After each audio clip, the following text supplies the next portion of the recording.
Maoist party అగ్రనాయకుడు, ఆ party secretary బసవరాజుకు సంబంధించిన ఆనవాళ్లను మొత్తం ఆనవాళ్లను తుడిచి పారేయాలని కేంద్ర హోంశాఖ ఆదేశాలు జారీ చేసినట్టుగా తెలుస్తోంది.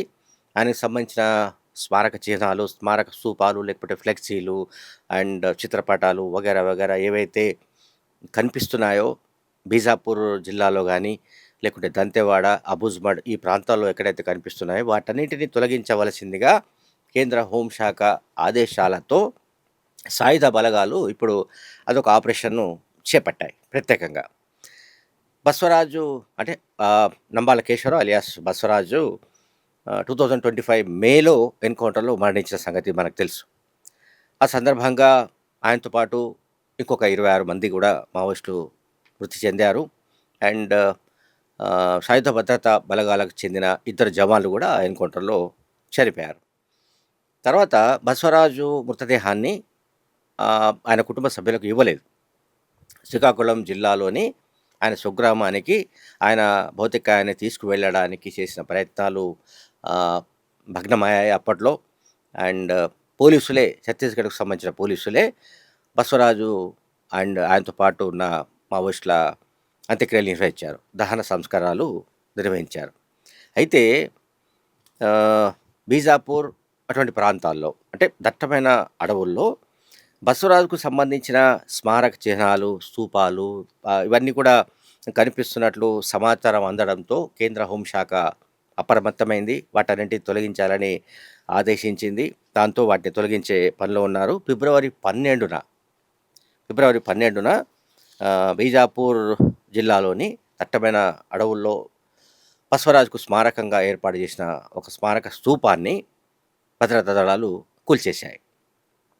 అయితే మావోయిస్టు పార్టీకి సంబంధించిన నాయకులు ఎవరైనా చనిపోతే, ముఖ్యంగా అగ్రనాయకులనండి, లేకుంటే ఆ పార్టీలో కీలకమైన పాత్ర పోషిస్తున్న వాళ్ళు ఎవరైనా చనిపోతే ఆ పార్టీ అతని పోరాట వారసత్వం కొనసాగించడానికి వీలుగా అటువంటి ఎమోషన్స్ పెంచే విధంగా ఇటువంటి స్మారక చిహ్నాలను ఏర్పాటు చేయడం అనేది ఒక సంప్రదాయంగా కొనసాగుతూ వస్తుంది.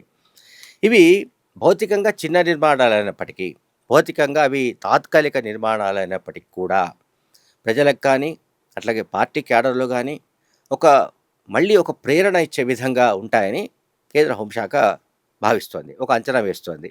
అంటే నేను చెప్పినట్టు ఈ నిర్మాణాలు భౌతికంగా అంటే స్మారక చిహ్నాలు ఏవైనా కానీ, ఒక ఫ్లెక్సీ కావచ్చు, ఒక పోస్టర్ కావచ్చు, లేకుంటే ఒక బ్యానర్ కావచ్చు, లేకుంటే తాత్కాలికంగా ఏర్పాటు చేసిన స్మారక స్తూపం లాంటిది కావచ్చు, ఏదైనా కావచ్చు. అవి ఏంటంటే ఒక ఎమోషనల్ మెసేజ్ ఇచ్చే అవకాశం ఉంటుంది. మళ్ళీ తిరిగి మావోయిస్టు పార్టీ సిద్ధాంతాలు ప్రజల్లో వెళ్ళే అవకాశం ఉంటుంది. కొత్తగా మళ్ళీ క్యాడర్ పుట్టుకొచ్చే అవకాశం ఉంటుందని కూడా పోలీసు వర్గాలు భావిస్తున్నాయి. అలాగే ఇటువంటి స్మారక చిహ్నాలన్నీ అంటే స్మారకంగా ఏర్పాటు చేస్తే ఏదైనా సరే, చిన్న వాల్ పోస్టర్ అయినా సరే, అది మావోయిస్ట్ పార్టీ సిద్ధాంతాల ప్రచారంలో ముఖ్యమైన పాత్రను పోషించే అవకాశం ఉన్నట్టు కేంద్ర హోంశాఖ వర్గాలు తెలియజేశాయి.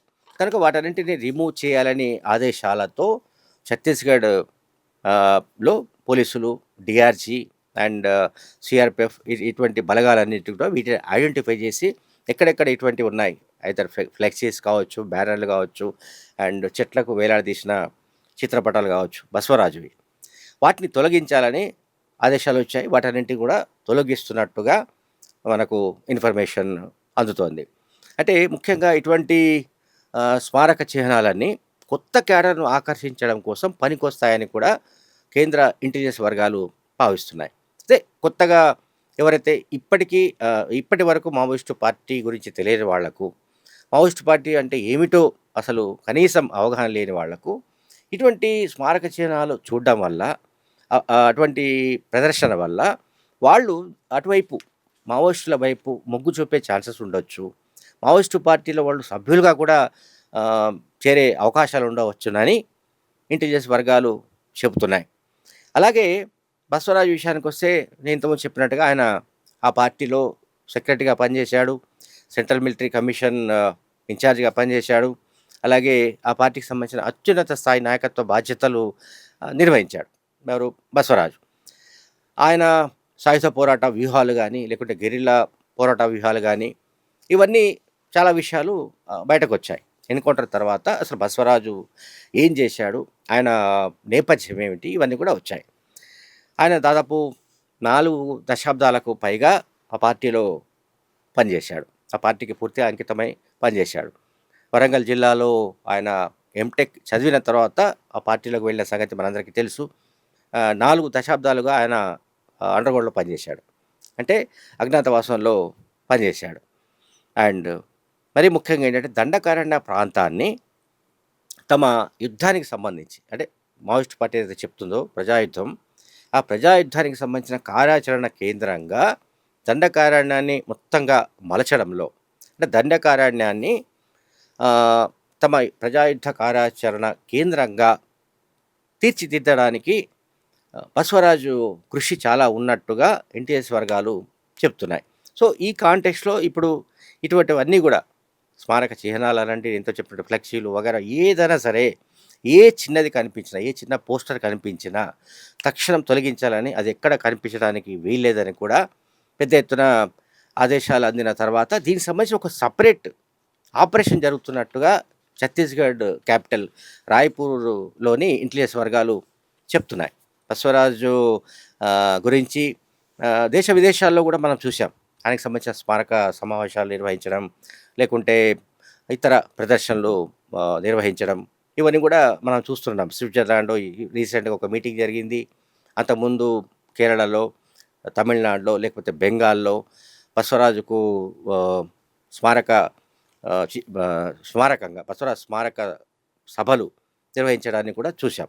కానీ ఇది చాలా వ్యాలిడ్ ఇష్యూగా కనిపిస్తోంది. అంటే మావోయిస్ట్ పార్టీ నాయకులకు సంబంధించిన ఏ స్మారక స్తూపం కూడా ఉండడానికి వీల్లేదని. మనం కనుక బస్తర్‌కు వెళితే అంటే ఇప్పుడు బస్తర్‌కు వెళ్ళినా కూడా చాలా చోట్ల మనకు ధ్వంసమైపోయిన స్మారక స్తూపాలు కనిపిస్తాయి.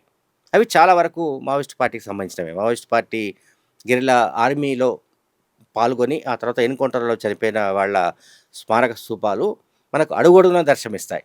అది బీజాపూర్ కావచ్చు, దంతెవాడ కావచ్చు, లేకపోతే నారాయణపూర్ కావచ్చు, కాంకేర్ కావచ్చు. అనేక చోట్ల మనకు ఛత్తీస్‌గఢ్‌లో అటువంటి స్మారక స్తూపాలు కనిపించేవి. వాటన్నిటిని ఇప్పుడు ధ్వంసం చేస్తూ వస్తున్నారు.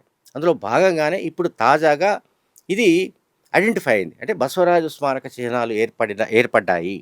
బసవరాజు ఆహ్, ఆహ్, కు స్మరిస్తూ ఇటువంటి పోస్టర్లు, బ్యానర్లు, ఫ్లెక్సీలు ఇవన్నీ కూడా కనిపించిన నేపథ్యంలో వాటన్నిటిని తొలగించవలసిందే. అవి ఎక్కడ కనిపించడానికి వీల్లేదు. ఏ చిన్న ఆహ్, కరపత్రమైనా సరే, వాల్ పోస్టర్ అయినా సరే ప్రజలకు కనిపించకుండా చేయాలని కేంద్ర హోంశాఖ ఆదేశించింది. దాని మేరకు నేను ఇంతకుముందే చెప్పాను. ప్రత్యేకంగా ఒక ఆపరేషన్ నిర్వహిస్తున్నారు. అంటే ఎక్కడెక్కడ ఇటువంటివి ఉన్నాయని మాజీ మావోయిస్టులతో గానీ, లేకుంటే లొంగిపోయిన వాళ్ళతో గానీ, లొంగిపోయిన వాళ్ళ ద్వారా గానీ తెలుసుకొని, లేదంటే ఆదివాసుల ద్వారా కానీ తెలుసుకొని, ఆయా ప్రాంతాలకు వెళ్ళి భద్రతా బలగాలు వాటిని తొలగిస్తున్న పరిస్థితులు కనిపిస్తున్నాయి. అలాగే 12వ తేదీన బసవరాజు స్మారక చిహ్నాన్ని కూల్చడానికి వెళ్ళిన సందర్భంలో 2 చోట్ల ఐఈడీ బాంబ్స్ కూడా ఆహ్, పోలీసులు కనుగొన్నారు. ఇంప్రూవైజ్డ్ ఎక్స్‌ప్లోజివ్ డివైసెస్ అంటాం మనందరికీ తెలుసు. సో, ఐఈడీ పేలుడు పదార్థాలను కూడా ఆ ప్రాంతాల్లోనే నిర్వీర్యం చేసినట్లు. అంటే ఇది ఇంద్రావతి నది పరివాహక ప్రాంతం అంటాం. మహారాష్ట్ర అండ్ ఛత్తీస్‌గఢ్ రాష్ట్రాలకు సరిహద్దులో ఉంటుందది. ఆ ప్రాంతంలో ఉన్న ఈ 2 ఐఈడీలను గమనించి అదే రోజు వాళ్ళు పోలీసులు నిర్వీర్యం చేశారు. అక్కడే వాటిని అడవిలోనే పేల్చివేశారు. Thank you very much.